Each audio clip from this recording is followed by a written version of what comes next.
Dear friends, we all like butterflies. A butterfly hatches from an egg. Usually, this egg is attached to a leaf or a plant. From that egg, a caterpillar or a larva is formed. From that, a pupa, and from pupa, breaking the hard shell, what we call the cocoon, breaking it, a butterfly comes out. It's a process. When this butterfly comes out, its wings will not be strong enough to fly then. It takes time to unfold its wings. If we help the butterfly to break the cocoon or unfold the wings, what happens?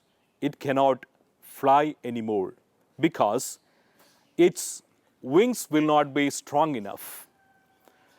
But in its effort to come out of the cocoon, resisting with the hard shell, its wings become strong.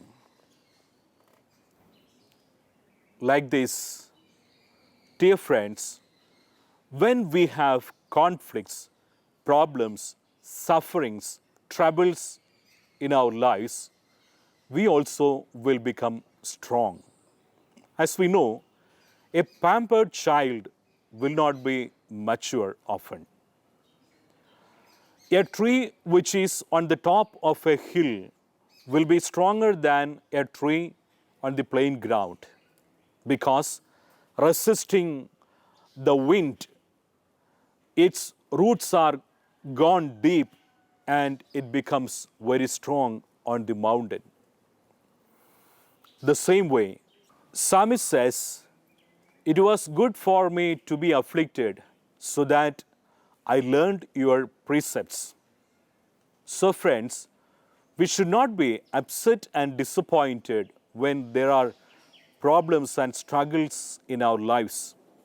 Believe that they can make you strong and mature in your life, and they could be also plan of God so that you will be always strong enough in your life again and again to face the struggles, and so that you will be strong enough to strengthen others in their lives.